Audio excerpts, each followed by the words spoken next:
कथा में मैंने एक भाव कहा था कि मेवाड़ में श्रीनाथ जी के विराजने के दो कारण हैं। हमारे श्री गोवर्धन नाथ श्रीनाथ जी आज नाथद द्वार में विराजते हैं उदयपुर के पास। दो कारण हैं, पहली तो भक्तिमती मीराबाई और दूसरी अजब कुमारी। अजब कुमारी का चरित्र भी बहुत सुंदर है। अजब कुमारी एक राजवंशीय नारी थी, कन्या थी। ब्रज यात्रा पर जब गई तो ब्रज में भ्रमण करते हुए जब उन्होंने श्री गोवर्धन में गिरिराज जी का दर्शन किया, श्रीनाथ जी का दर्शन किया, गिरधर लाल का दर्शन किया,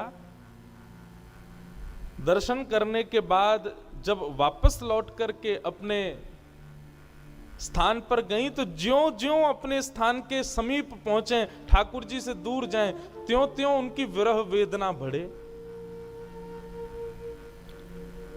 और उनकी विरह वेदना एक ज्वर के रूप में चढ़ती थी। वैद्य आते, बड़े बड़े हकीम आते, लेकिन कोई भी अपनी औषधि से उनके ज्वर को ठीक ना कर पाता। एक दिन उन्होंने अपने परिवार के लोगों से कहा, ये ज्वर औषधियों से ठीक नहीं होगा, ये ज्वर इन सब वैद्यों के, हकीम के क्रियाओं से ठीक नहीं होगा। बोले कैसे ठीक होगा? बोले जब तक मेरे गिरधर लाल मेरे सामने नहीं आएंगे, जब तक मुझे वो दिखेंगे नहीं, तब तक ये ज्वर ठीक नहीं होगा।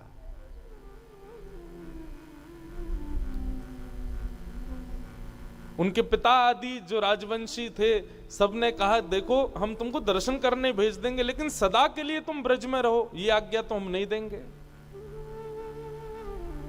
कुछ दिन के दर्शन के लिए तुम चली जाओ। और अजब कुमारी गोवर्धन पधारी और गोवर्धन आकर के वहां ठाकुर जी का दर्शन करती, 8 याम दर्शन करती, 8 बार दर्शन करती ठाकुर जी की, सुबह मंगला से रात्रि शयन तक। और जब दर्शन करने लगी तो ठीक होने लगी। एक दिन उन्होंने सब मंदिर के अधिकारियों से जाके कहा, मुझे मंदिर में कोई सेवा दे दो। आप सब सेवा करते हैं, कोई रसोई घर की, कोई कहीं की, कोई मुझे भी कोई सेवा दो। तो मंदिर के अधिकारी जी ने कहा, देखो भाई सेवा में तो केवल पुरुष आते हैं, तुम देखती हो आरती भी पुरुष ही करते हैं, श्रृंगार भी पुरुष ही करते हैं, रसोई भी पुरुष ही बनाते हैं, सब पुरुष ही करते हैं। अब तुमको हम क्या सेवा दें? तुम अपने मन से, तुम्हारे भाव में कोई सेवा हो तो ठाकुर जी के दर्शनार्थी जहां खड़े होते हैं वहीं बैठ के तुम कोई सेवा कर दिया करो, गाने की, नाचने की, बजाने की, कोई भी जो तुमको भाए।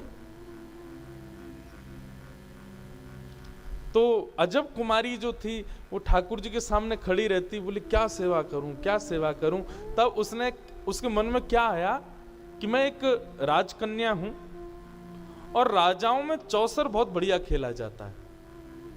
उसको चौसर खेलना आता था, चौपड़। और वो क्या करती, ठाकुर जी के आगे दर्शनार्थियों में बैठ करके चौपड़ लगा देती और चौसर सजा करके एक बार तो स्वयं चलती और फिर ठाकुर जी की बारी भी स्वयं चलती। ये मेरी बारी है, ये ठाकुर जी की बारी है। वो इतनी योग्य थी खेलने में कि वो जीतती ही थी, उसकी जीत निश्चित होती थी। लेकिन जैसे ही उसकी जीत होने वाली होती थी, वो ऐसी चाल चलती कि स्वयं हार जाती, ठाकुर जी को जिता देती। और जैसे ही ठाकुर जी को जिताती, ठाकुर जी को जैसे सामने देखती, सामने बैठे गिरधर लाल की दतुइयां दिखने लग जाती, प्रसन्न हो जाते ठाकुर जी, इतने खुश हो जाते। और वो ये दृश्य देख के कि लाल जी के दांत दिख रहे हैं, दंतावली दिख रही है, खूब रोती। और रोज का उसका यही नियम कि अलग अलग ढंग से ठाकुर जी के संग चौसर खेलती, और चौसर खेलते खेलते जैसी जीतने वाली होती, जब जीतने वाली होती थी तब बीच में ठाकुर जी को जब देखती तो श्रीनाथ जी के पसीने आ जाते थे। बोले अब मैं हार जाऊंगा, अब मेरी हार एवे वाली है, ये तो जीत रही है। और जैसे ही हारने वाले होते थे ठाकुर जी, सो नीची नजर करके ऐसी चाल चलती कि स्वयं हार जाती, उनको जिता देती। ठाकुर जी प्रसन्न हो जाते। ये दृश्य कुछ और भी वैष्णवों ने देखा कि अजब कुमारी जब ठाकुर जी के सामने चौसर खेलती है, ठाकुर जी की दंतावली का दर्शन होता है। 1 2 3 4 5 दिन हो गए। अब अजब कुमारी के घर के लोग कहने लगे वापस चलो वापस चलो। अजब कुमारी बोली एक खेल और खेल ले तो। आज पुनः खेल खेला, इतना टक्कर का खेल हुआ कि महाराज कौन जीते कौन जीते।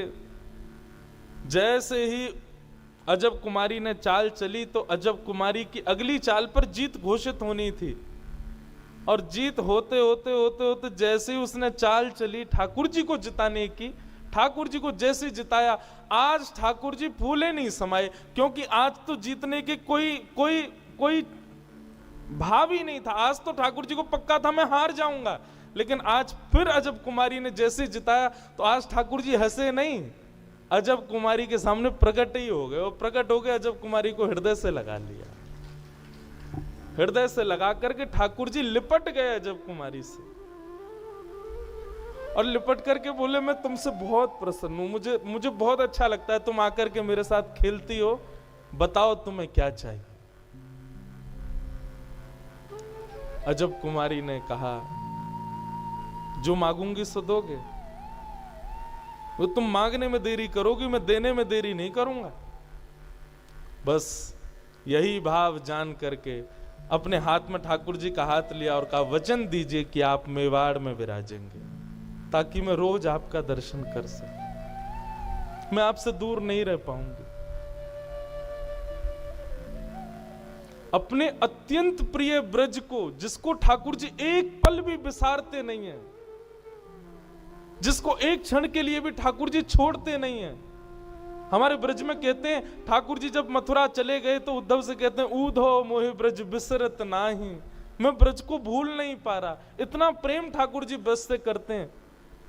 अभी 3-4 दिन पहले हमारे द्वारिका के पुजारी जी अहमदाबाद में मिले तो उनका भाव भी था, मैंने भी एक भाव कहा कि मैंने ऐसी कथाएं सुनी हैं कि प्राचीन काल में जब साधन नहीं थे ना, तो कभी कभी द्वारिकाधीश का श्रृंगार बहुत सुंदर हो जाता था। तो जब श्रृंगार बहुत सुंदर होता था ना, तो पुजारी आपस में शर्त लगाते आज ठाकुर जी बहुत सुंदर लग रहे हैं, जरूर कोई ब्रज से आ रहा होगा, इसीलिए इतने सुंदर खड़े हैं ये। आज इतना सुंदर भोग सामग्री बनी, इतने सुंदर श्रृंगार किए, जरूर देखना शाम तक कोई ब्रज से आ रहा होगा, इसीलिए सुंदर लग रहे हैं। और ये बात आज भी अनुभव करते हैं।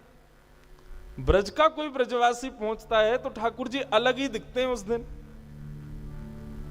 जिस ब्रज से इतना स्नेह ठाकुर जी करते हैं, जिस ब्रज में रहना ही ठाकुर जी को, आप सब जानते होंगे हमारे गोवर्धन की शिला को गिरिराज जी से बाहर ले जाना मना है, हमारे गिरिराज जी को कहीं भी बाहर पधराना मना है। क्यों? ब्रज छोड़ करके ठाकुर जी कभी नहीं जाते।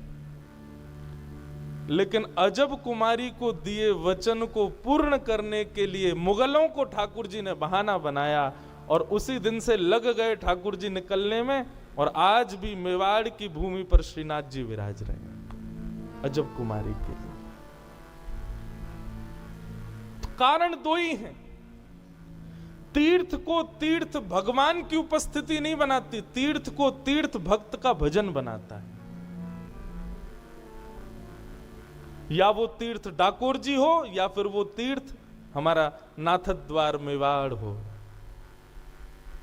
एक वैष्णव के प्रेम ने ही उनको तीर्थ बना दिया।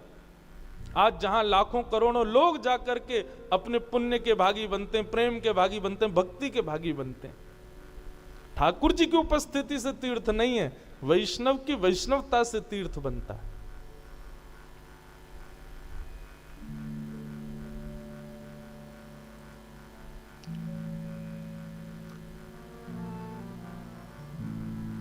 आहा,